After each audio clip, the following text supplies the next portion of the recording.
What up? Welcome to Homegrown Hustle, where local brilliance takes the center stage. I'm your host, Matt Eickman. Join us every week in celebrating innovation, guidance, and the power to inspire greatness. Let's explore the stories that shape our local business landscape, and together, let's ignite the spark of excellence. What's up, everybody? Welcome to the Homegrown Hustle. I'm here with one of my really good friends, Umut Kaplan. He's with Coccinella. They've got a ton of awesome products that we've been using in our kitchen. But more importantly, they got a really cool story and an origin. And I'm just excited to have you on here today, Umut. So thank you so much for taking the time to come out here to the studio. So for those listening who might not know Umut, I'm going to go ahead and let you tell your origin story because you have a little bit more eloquence with it. And so tell us a little bit about Coccinella. Tell us about who you are and like how you got to Minnesota. Oh, absolutely. I love to share that. And thank you for having me. This is my second podcast. I'm very excited. Coccinella was born based on me and my brother's journey to the US, actually. Very quick, long story short. I'm originally from Turkey, born and raised. My family, back in 2011, my parents, they decided to host an exchange student through the program called AFS, if you're familiar with it. It's a global cultural exchange program. So we hosted an Italian exchange student for 1 year in our house in the capital. And it was one of the most amazing things we've ever experienced as a family. Valerio, that was his name, he became like the third son of the family. And at the end of the year, he didn't want to leave. He had the best time. He learned our language, he learned our culture, he established new friends. He basically gained a new perspective. And I now tell everybody for them or their family members to do something like this because the world is bigger than where we're from. And when you get immersed in a culture, it makes a phenomenal impact on you as a person. So that his experience was so influential to my family that they decided to send my brother and I. How old were you in 2011? I was 15 years old. And Valerio, he was about our age. Yes, I was 16. I may have been 16. And cool my brother, experience. we're very young. Yeah. We're kids at the time. My brother is a year younger than I am. So they shared this with us and we loved the idea if we could travel together, me and my brother. So we found a different program that enabled us to travel together. And instead of staying with a family, we went to a boarding school. At the ages of 15 and 16, we landed in New Hampshire, in the middle of nowhere, like literally. Massive cultural shock, massive language barrier. We start kissing people and they're like, wait a second, you can't do that. Don't kiss me. No. Yeah. So but the benefit of that was the advantage of being in a small community was we didn't feel like a number. The community really embraced us. And that 1 year ended up being the best year of our lives. So again, very long story short, I shared this a little in detail because if it wasn't for that experience, we never had the thought of the plan of coming to the US. Valerio is literally the origin of how we ended up in the US. And when we came to New Hampshire. Is he from New Hampshire? He's from Italy. Yes. He came and visited us after and we wanted to go to his graduation in Italy. We couldn't due to a problem at the time. But anyways, so that was supposed to be a 1 year deal, Matt, us coming to the US. But after our family saw how impactful it was for us individually, the reason I say that we became more independent because that was the first time in our lives we had to do things on our own. It sounds a little spoiled maybe, but it's just how it was. So when my parents saw that, they gave us their blessing for us to continue with our education. And we did. Graduated the following year, went to Michigan State. My brother came 2 years later. He didn't like how big it was in Michigan State. He wanted a more boutique and more New Hampshire vibe. Exactly, at least like smaller. Because like it would take you 20 minutes to get to class sometimes. Oh, goodness. He didn't like that. So we started to apply as a transfer student to multiple states. And that's what brought us to Minnesota. It was school. I got into U of M Twin Cities. He got into Mankato State. So it wasn't the same school, but we always wanted to stay within reach. So we chose Minnesota and we came here. Good choice. Very good choice. We're very happy to be here. It's a phenomenal community. So I wanted to share this in detail because it's literally how we ended up here. Yeah. Well, okay. So you went to school. What did you study at the University of I Minnesota? studied engineering because my father has The obvious next step is olive oil I know. after that, right? I studied engineering because, I never knew what I wanted to do as my profession or as a career while growing up. But after a certain age, I knew one thing. I wanted to work with my family. Same. I knew that. So let's back it up a little bit. What did your parents do while you and your brother were growing up? Like, were they business owners, entrepreneurs? Yes, they're known to be the pioneers of the agency models in the insurance field in Turkey. Oh, okay. They did that all their life. But So you grew up around that mindset. Gotcha. Yes, worked all the time. Excellent sales and marketing people, especially my mom. But my father quit that industry. That's one of his good qualities, that he can predict where the industry is going towards in the future. He quit about 21 years ago. And back then, he had a very close friend, a role model, that introduced the renewable energy field to him. And this is 21 years ago. The renewables weren't as hot of a topic as they are today. Yeah. So even though he's not an engineer, he's an excellent business development person. So he hired an engineer and he started a company. 21 years later, it's a small firm, but he's involved in the hydropower business in Turkey and in surrounding countries. So your dad gets after it, is what you're saying. He sounds incredibly intelligent and like an entrepreneur. He's the type of person that can be in a room full of experts of a topic that he knows, and those people are experts about. And he can bring an idea they haven't thought of yet and connect people, build something out of it. So he's a good people and a business development person. And that's what I wanted to do. That's why I studied engineering, so that I could work with him. I hated engineering. I didn't like it, to be honest. But I wanted to know the technical details of the things so that I could help him out. But a very fair question, why olive oil? Or like, why Texas? Why is Coccinella? Yeah. What's the origin story of Coccinella? It's literally me and my brother Josh's journey here in the US. Because over the course of these years, our family visited us here too. They had the opportunity to meet our friends and families, our faculty. And they always felt so grateful for the fact that we were always welcomed by the community. They never had to worry about us. They're like, the kids are in good hands. And after a while, that led to a desire to bring a part of our own culture and share it with our second home here. That's when their observation skills came into play, because how do you do that? Like, how do you share a part of your culture? Especially like as a business, there could be many ways that you can do that. You can open up a restaurant. Through food, you can share a part of your culture. You can do something different. So, I always share this like this. You know how in life there are certain moments that's not necessarily like a eureka moment where you discover something, but it shapes a certain idea in the future. That's kind of how this was for us.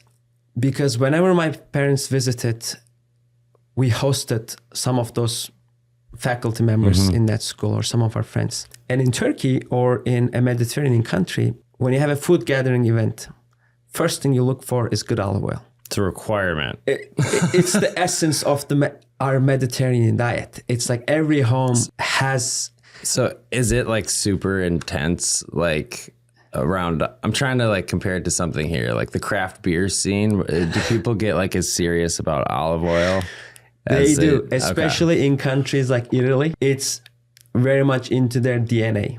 I feel like Turkey can still develop a little bit, because it's in Turkey, it's a commodity item too. We later found that we didn't know much about olive oil either ourselves. But I'll give you this fact. Today, average American consumes about 1 liter of olive oil annually. 1 liter annually. That's not a whole lot. We go through that in 2 weeks. In Italy, you rip through a liter in 2 weeks. If we're a family of 4 all think together, we consume olive oil differently. Maybe I don't know all the ways you can consume it. We use it with everything that you can think of. And maybe this is too much into detail for the context of today, but if you're using good olive oil, not every olive oil is the same. I should say that. If you're using a healthy olive oil, a good olive oil, it's heavenly for you. We actually drink a tablespoon every morning and at night for its medicinal benefits. And we cook with it. It has a higher smoke point because it has a higher polyphenol content. We don't differentiate between a good oil for cooking or a bad oil for cooking and good oil for finishing. We use it with everything. We may be using a little too much. I will say that. I don't expect everyone to use it like us. But the point I wanted to make is it's not being utilized a lot in the US. And that number have increased. So 1 liter, this has increased compared to the time where we start to think about bringing olive oil here. Because after COVID, people became more health conscious. So they start to question, they start to ingredient read. You know, it's a popular trend. People are reading the ingredients of their grocery items, which olive oil is a difficult product to ingredient read because the ingredient is always the same. Well, it should be just like olive oil, right? It's not like potato chips. Like if you were to buy a Doritos, now you can see, wait a second, this has 35 ingredients in it. Or you can buy a different potato chip brand and see it has 3 ingredients right there. And then you can make the decision and say, well, this doesn't look healthy. This does, I'm going to go with that.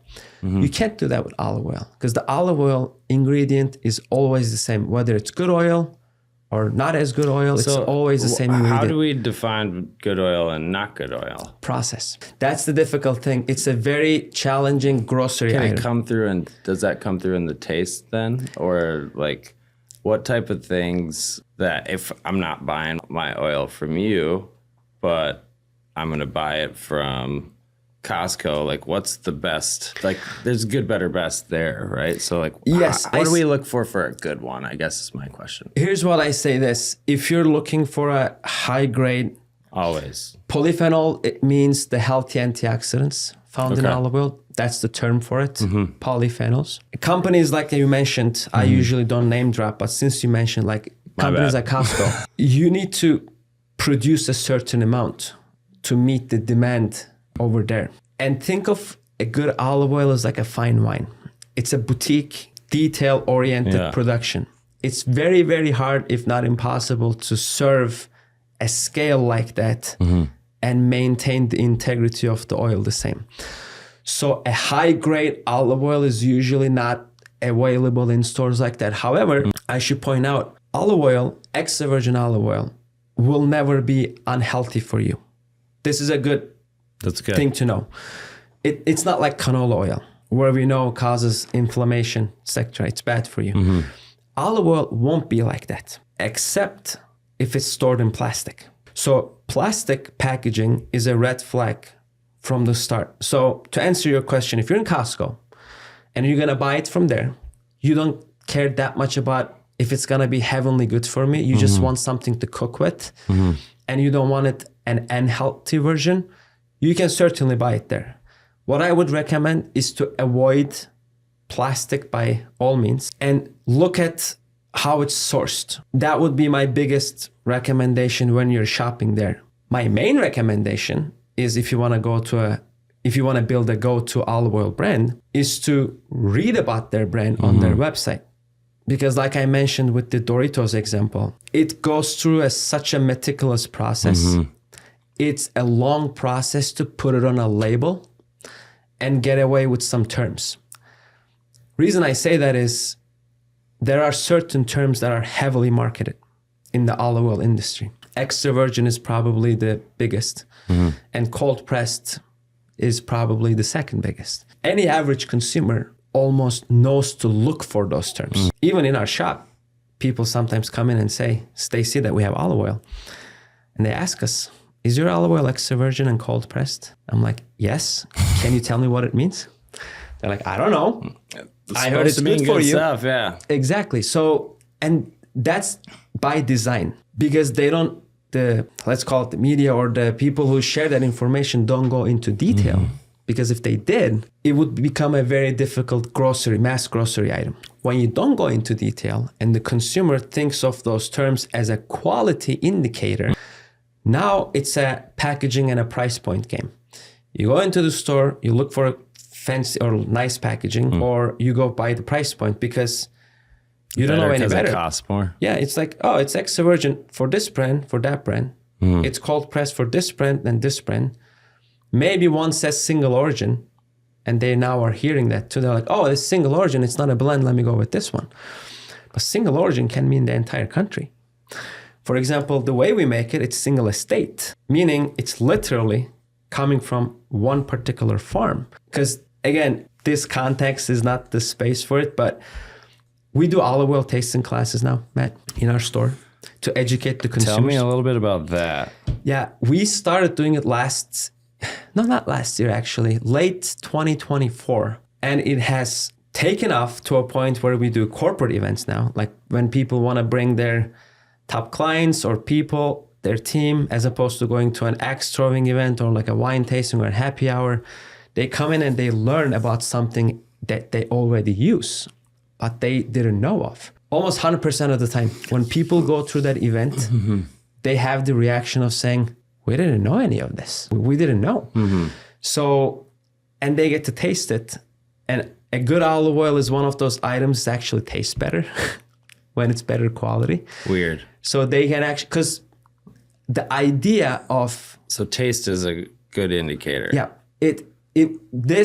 When you taste our olive oil, it actually tastes super fresh. So, some of our customers say, I can taste the olive tree. Like, what's that taste like? It leaves a kick in the back of your throat. It's very green. It's very grassy. That changes based on the olive types that we use. Once again, too much detail that we share during these tasting events. But long story short, when we realized, going back to the origin of this, when we realized that one of the biggest items in the Mediterranean region was not even being utilized here, we wanted to bring our own.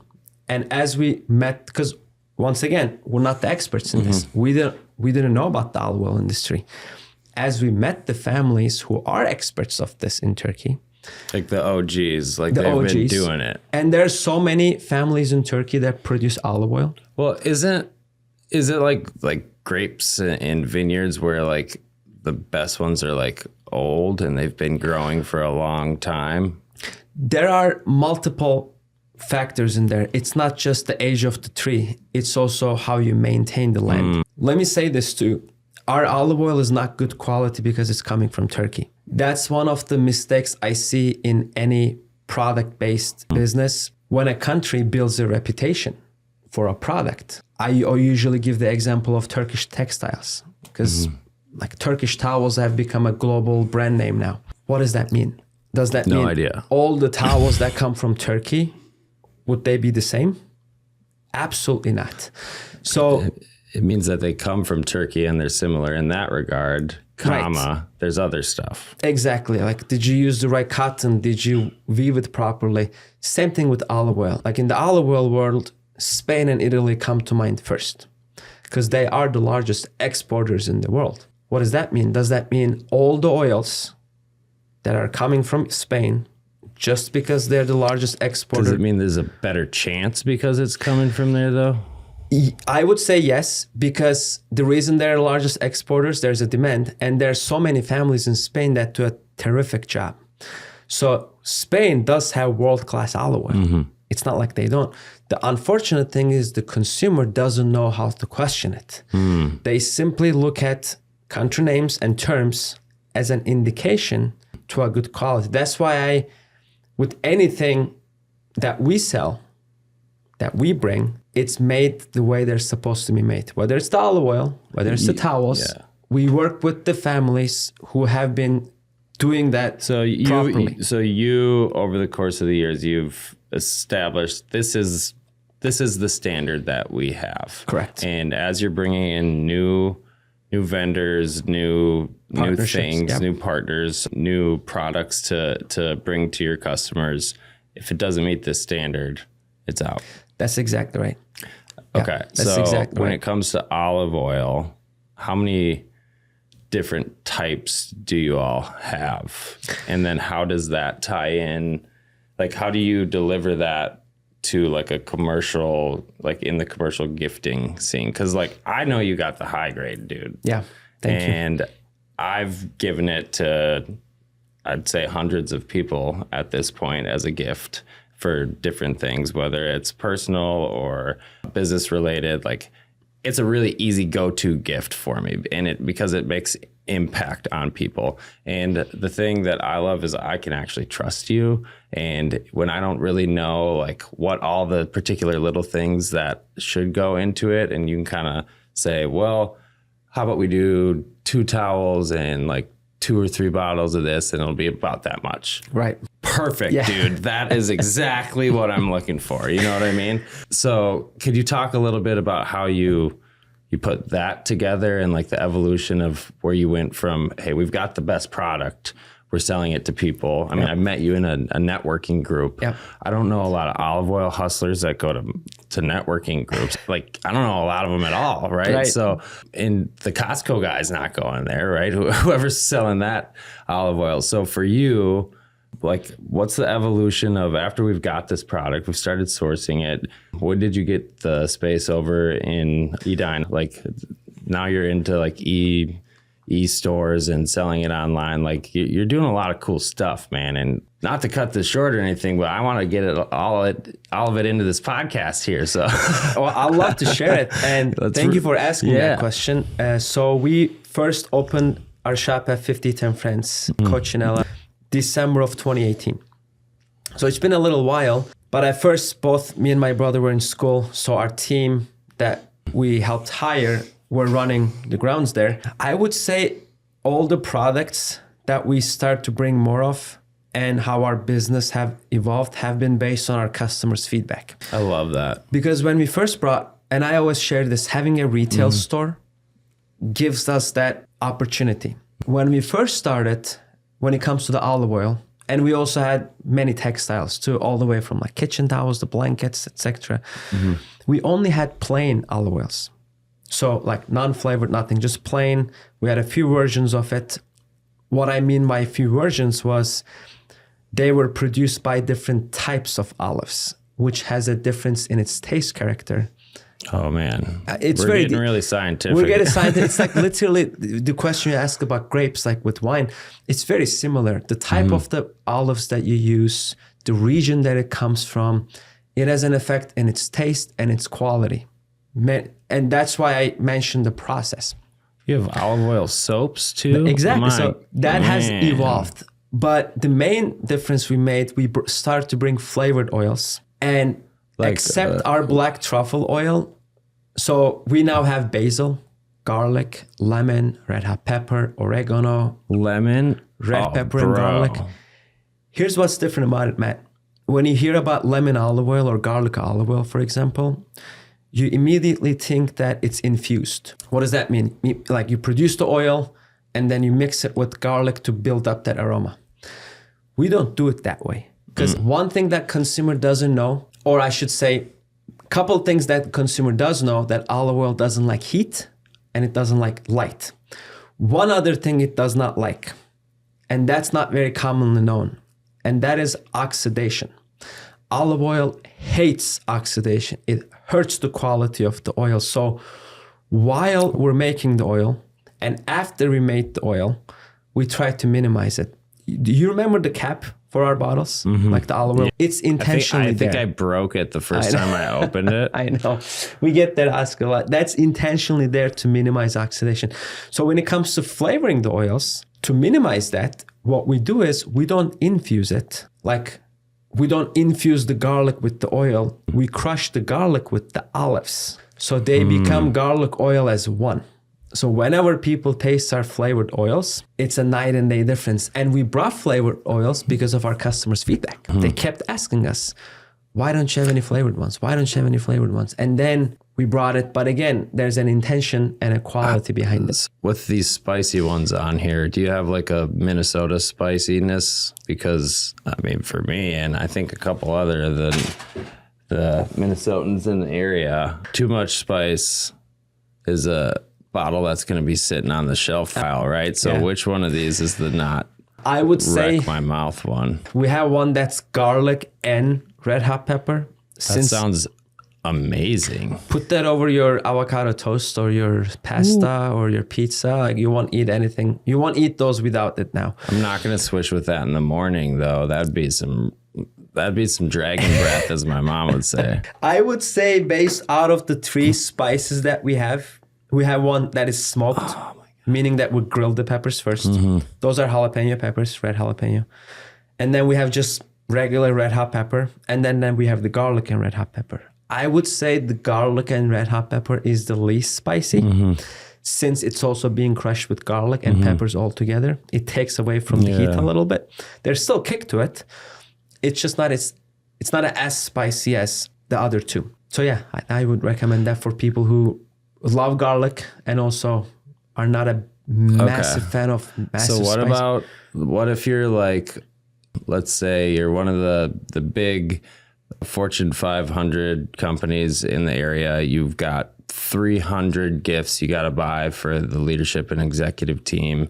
And they don't have time to get into that much detail about like the olive oil, but they've got a budget of whatever. Like, how do you help that type of customer? Yeah. And thank you for asking that too. And that also started, I will also share this with you, of how we started doing gift giving for businesses. Once again, my family have been in business for so long. They've done that in Turkey for many years. We just never thought of it for our business here until we met a lawyer and a partner from one of the top downtown law firms at a pop-up event a month before the holiday season years ago. At that pop-up event, Melissa, won't give her last name, she has become a dear friend now. Shout out to you, Melissa.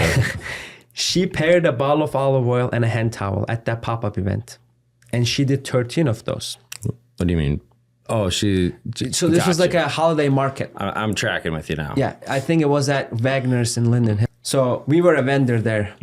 Our team member Liz was running it over there, and I wasn't there that day. When Melissa did 13 bottles of olive oil and 13 hand towels as 13 gift sets, she shared that she was going to give it to some colleagues, potentially some clients. It was an abnormal purchase at that point. Right, because it's one person. And at a pop-up event, people are buying it for their own needs. They may buy a bottle or 2 or 3 or a blanket or something, but no one comes and buys 13 gift sets on the spot right there and then.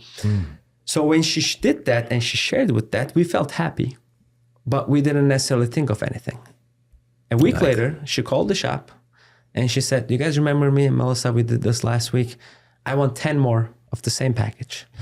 I'm swamped this time of the year. If you can pre-package it for me, I'll stop by the shop in Edina. We'll pick them up and go. Can you guys do that?" We're like, "Of course we can do that." So she came in. This time we shared a brief chat and she told us that the reason she came back for more is because out of all the gifts she has given out, she had the most genuine responses on our packages. She showed us the email she got. She told us about the phone call she got. She mentioned the thank you card she got. Once again, wasn't something where we thought that we discovered something new. We again felt grateful that she came back for more. But in the following weeks, Matt, or the following months, we kept thinking of that occasion. This was one person putting together 23 gift packages. And they drove the gross sales. I mean, that's 23 units, right? Or Packages. 46 If or there's whatever. like 2, exactly. And what was interesting to us though, it was meant for a business purpose. It wasn't going to family and friends. It was going to clients or colleagues. Family and friends. Right? Exactly, right. So we kept thinking of that occasion. And as you know, we met in a networking group. I started to network more and I started to meet more people. Which you're really good at. Thank you. Thank you. And share this with them. I can't believe how many times I heard the same feedback. People told me, "We don't want to send tumblers anymore. We don't want to send Harry and Davids anymore. We've done it for so many years." And it doesn't, think of the timing too. This is right after COVID. So at that time, people have lost touch with their clients, their team members. They're working from home or they don't get to meet in person. So they start to rethink what they were sending out. And you've been to our warehouse space. We have, apart from our retail location, we have a storage facility and a little showroom in Edina. That's great. You made me some great Turkish coffee when I was there. It's freaking It's Strong. something, isn't it? Part of our hospitality that we make it to our guests. So the reason I mentioned about that space, because to answer your question, putting together 10 gifts at a retail space is doable. Putting together 300 or 500 gifts at a retail space is challenging, especially if you're shipping it. Because of our warehouse space, we have that flexibility to package things for clients, put the boxes together, ship it on their behalf. All we need is their list. So as we shared this with more people, it took off because we're local. We're a local firm. We have authentic and high quality products because I don't want people to think of our products line as a category. Big box retailers have olive oil and textiles too, but it's not the same as I briefly mentioned. So when people receive it as a gift, it leaves an impression and they end up using it. Because it's hard to send liquor nowadays. Not everyone drinks anymore. It's hard to send the tumblers. Everyone has it anymore. They have already. Like 30 of those. They have it already. And when you have 30 of something and you receive another one, doesn't matter if it has a logo or not. And if it's not being utilized, and then what's the purpose of gifting then? The purpose of gifting is to strengthen your relationship. It should feel like something that there was a thought process behind and shouldn't feel like someone clicked a button and everyone got distributed the same promo item. Nothing against the promo items. There are purposes and we actually work with promo companies now. Yeah. Like they source some of our products at wholesale and introduce to their established clients. Do they like embroider it or something? They can embroider the textile, or you can personalize the gift package on the outside. It doesn't have to be on the product all the time. Because you don't have to personalize the olive oil. You can personalize the package and send it. And trust me, if they're using, because people don't forget how you made them feel. Yeah. They may forget and not use a product, but if it's you send them something that they're utilizing, doesn't always have to have your name on it. Once again, there's occasions where you have that. Like sometimes we personalize blankets or beach towels because they're being used outside. You guys have like bed sheets and all that? We do. Oh like my gosh. if you're doing employee gifting, you can put a company name. Where's your place again? What's the address of your... So 5010 France is the main retail location, 4946. We're right across. That area is great. We were down there for a family event. I saw you there. Do you remember? Before it was a Halloween. Halloween? Yeah.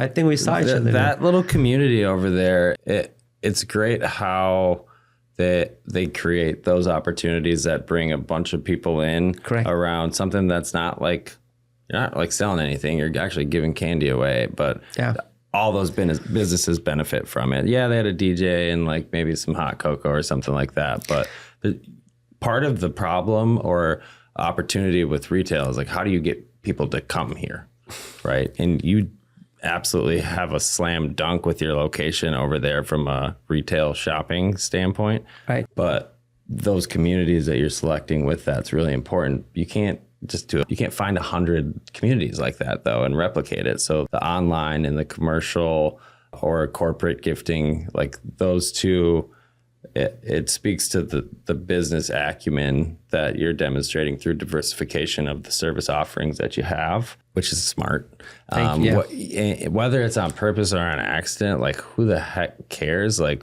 business is figuring stuff out, right? And like for you, I love the amount of intentional care that you put into the customers that you work with. You can feel it, right? And even though some of the corporate gifting might just be like, hey, we need 20 gifts for $50, you make it so that the feeling that we're trying to really accomplish while we're doing that, like you kind of help put a little bit more thought into it, right? That's our goal. And rather than me just getting like, I'm going to get a bunch of lunch boxes with abracadabra on it and send them to all my employees. Well, that's cool.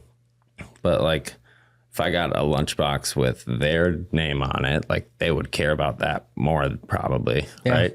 That's actually one of the things, one of our biggest responses we got on our gifting has been, this was a wealth management firm. We sent gifts to their top A clients with their last name's initials on it.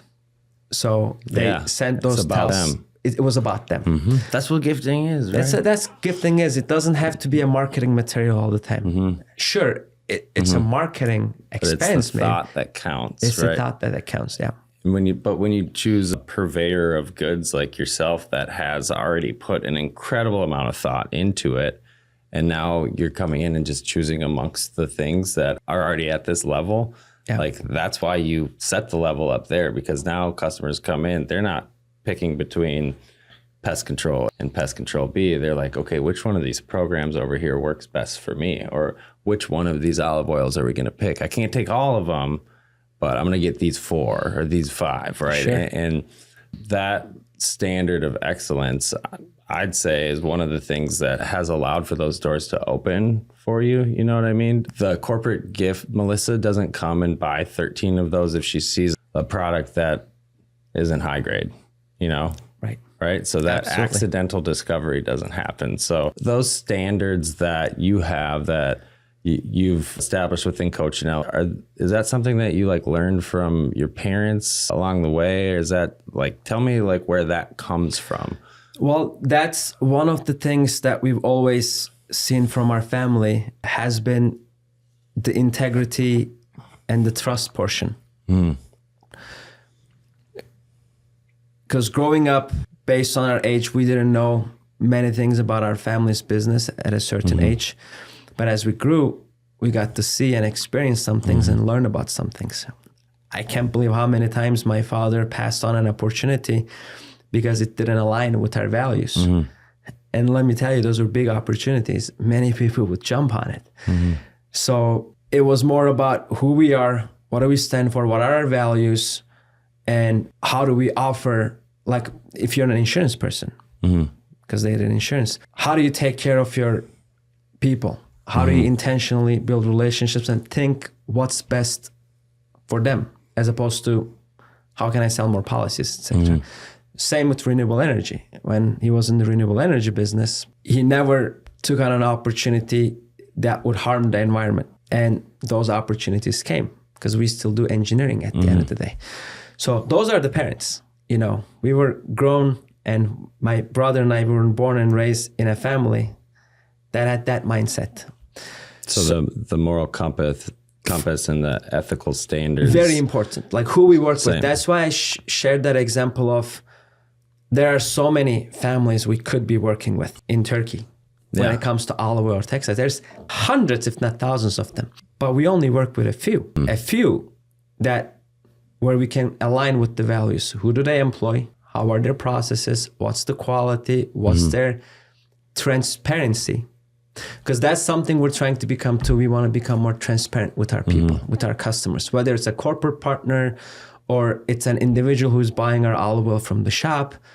We want to be as transparent as possible. So, because like you told me at the beginning that you trust me, which I'm grateful for. We need to be able to establish that with everybody. Yeah. You know, I can't get to know all of our customers in person like I get to know you. But as a brand, as Coccinella, that's one of the reasons why I said everything we offer, because our olive oil and textile blends are separate. There's sub-brands underneath. But they have one common denominator. Whatever that is, whatever product it is. You saw the soaps that we have now, or we have seasonings now. We have a pomegranate paste now.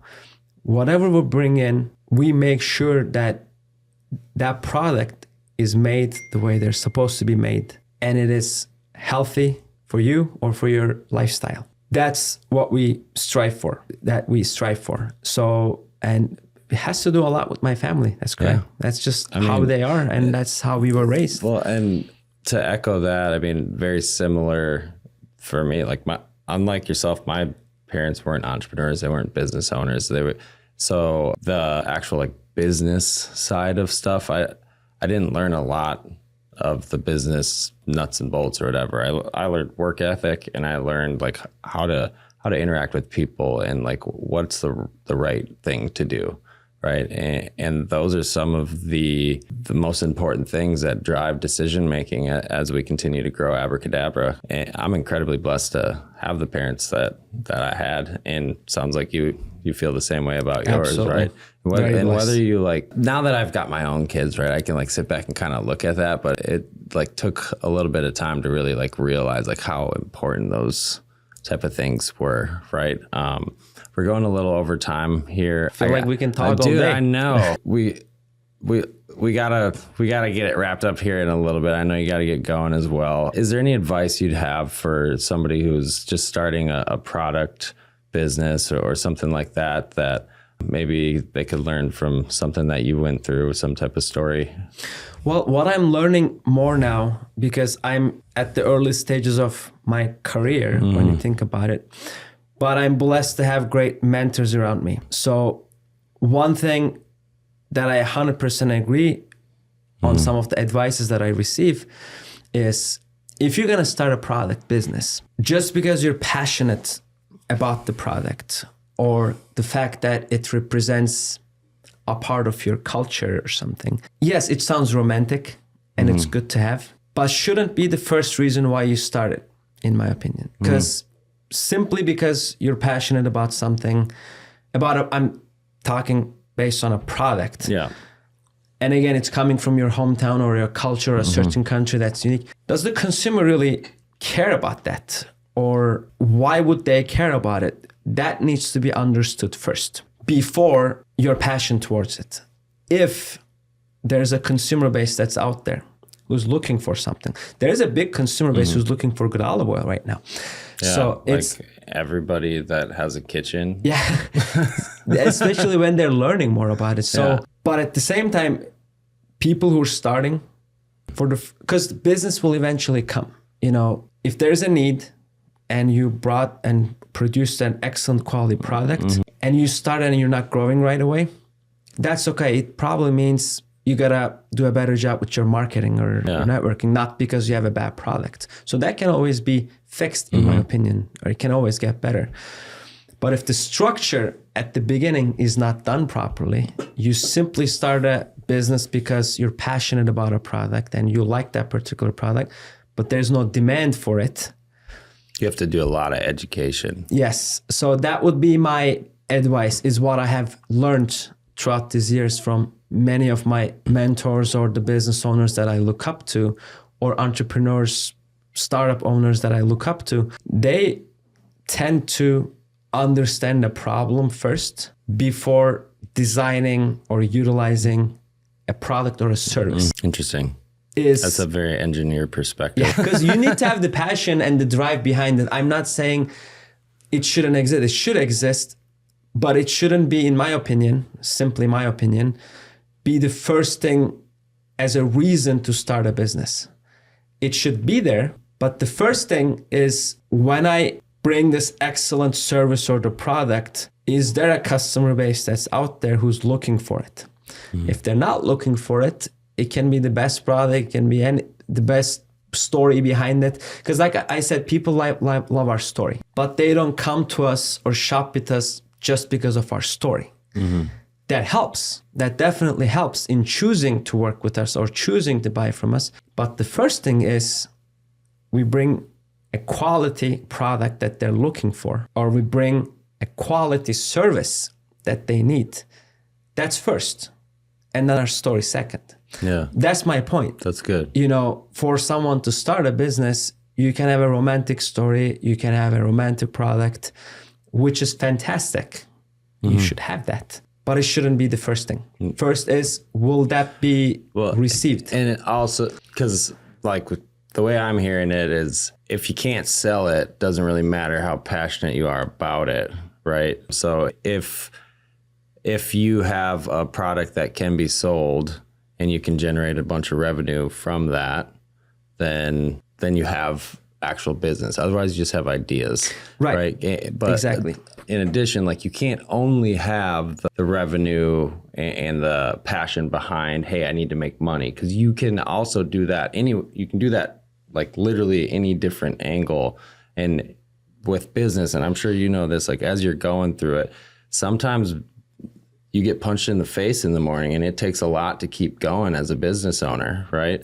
But that's what the passion, and something more than, oh, well, I'm not making all the money I thought I was going to make, and now I'm just going to quit, right? You pointed out something phenomenal, and I'll try to share this with so many people too. I feel like being an entrepreneur or a business owner is portrayed in a certain way that, oh, you have flexible hours, or you get to decide, or you're your own boss. And it sounds intriguing. And people like that. They don't like the idea of working for someone or something, and they want to be their own decision maker. It sounds good to the ear, but it may never, or it may take so long for you to get to that level, or it may never happen. Well, because you become your biggest limiting factor, right? Like if you're your only boss and there's not something to drive you or somebody to hold you accountable, well, now that can be a problem too. Yeah. And you pointed out something great, that financial stability. It may be 15 years until you get to that point. So I 100% agree with you. For people who are going to start their own business or going to join this journey, should be aware of that fact and should be okay with a lifestyle where they're working so much and then the financials are not there for a period of time. Because once again, it could be a marketing issue that they're having. The revenue may be there, or it may be being sold, but it may not be at the scale. That's actually not a big problem. It just simply means you got to figure out something with your marketing or new product development, diversification, like you said. So these can all be fixed. And the thing is, though, you don't know when and how they will be fixed. It may take years. It may take a decade. Are you okay with that time frame? Are you okay? Are you going to be able to go through that without quitting or without giving up? And now that's not for everyone. So the person who's going to start something should make peace with that mindset. Their family should be aware of that. Their loved ones, if they're married, they should be prepared for that. That's tough though, man, because like when you start off being a business owner, like sometimes you don't even know what the hell that is. I know my wife didn't sign up for some of the stuff we went through, right? Like, and nor did I know it was going to be like that, right? So I think the bigger purpose or the bigger why and some passion behind it, like it has to be tied in with the passion and the need for whatever the passion or desire is. Because that keeps you going. Yeah, I mean that keeps you going. And from a service standpoint, like pest control's cool and stuff, but like I can only talk and nerd out about bugs and pest control with so many people in this world, right? So talking about that, like it kind of just limits that, and that's why expanding and learning about business and all these different things, like that's where my mind goes, so that I can bring that back and support Abracadabra and try to keep growing, right? I said we had to wrap this up. Let's do it. I'm really good at doing that. So do you have any non-negotiable habits? I'm going to do a rapid fire round. So we got to do quick non-negotiable habits. In terms of myself or how people interact with me? For you. Like non-negotiable habits that I have?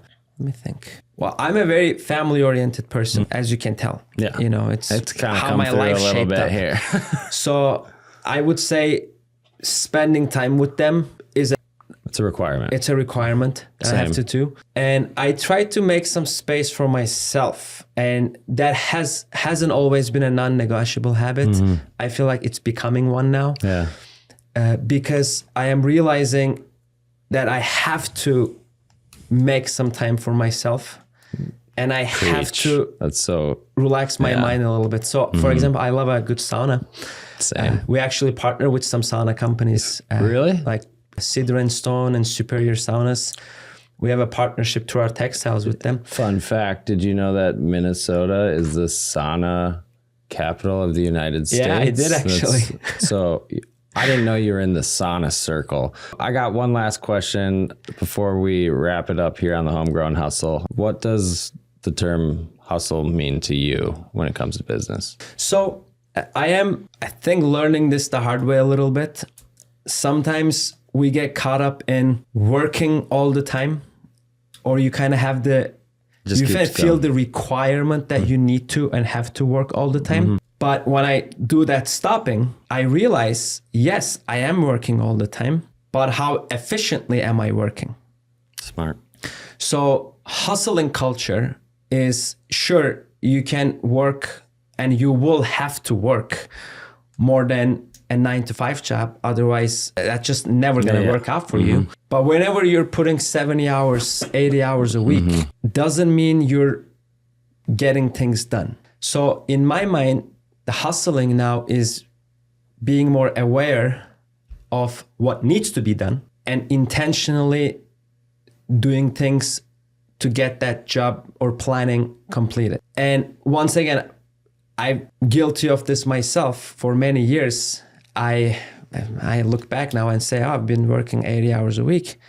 Okay, you got 55 hours of worth of things done in the 80 hours. That's not a lot. Yeah. But on the outside, you look like you're hustling because you're working all the time. So that's my perspective now, like to understand what needs to be done, bringing help through outside partnerships or internal partnerships to help you get those done. For example, growing in e-commerce is one of our biggest goals for this year. And we have a partner who is helping us. And now my brother and I were actually planning out how that may look like. So we're actually spending time on this. So again, to go back and reframe it, hustling, in my opinion, is working towards or within a structure that you took the time to frame and spend intentional time on it. In my mind is my new definition of hustling, as opposed to working or hitting an X amount of, it may take you 100 hours a week to build that or structure that. Fine, then you work 100 hours. And then after that, it may go back to 75 hours or 80 hours. But so you're talking like diminishing, at some point there's diminishing returns for the inputs, right? So if you have a structured amount of inputs and you realize that I could do more, but it's not actually giving me increased amount of ROI, right? I think that's wisdom right there. I think I want to come do one of your testings in your. I would love the pleasure in your store over there. So we're gonna have to schedule that. We might even bring the audience with us. We'll see. It would be my pleasure. Is there anything else you want to add? How people can get in contact with you if they want to buy some right now after they listen to this super awesome podcast? Well, where would they do that? Absolutely. So we have a location at 50th and Friends, 4946 Friends Avenue to be exact. Any business opportunities that people may think of, they can contact me. I don't know if you share my email or something, they can go to our website and send us a message through like a contact us form, or they simply just want to sit down and chat. I would love to do that too. You know me, I like to meet people.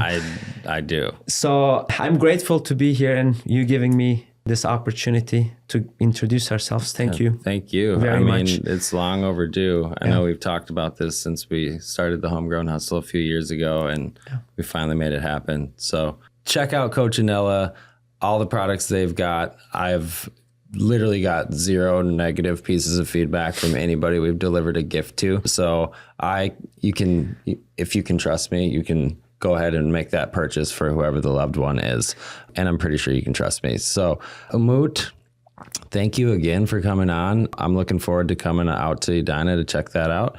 And thanks everybody for the listens and all the comments that we're getting. We got a lot of new content coming in the pipe here this year. So stay tuned for 2026. Until next time, keep hustling. Hey, thanks for tuning into the Homegrown Hustle. It's been an honor to share the stories of local legends who make our community thrive. Don't forget to subscribe, rate, and review. Please stay tuned for more insight and inspiration. We got a lot of heat in the chamber. This is Matt Eickman saying peace out until next time. Get hustling.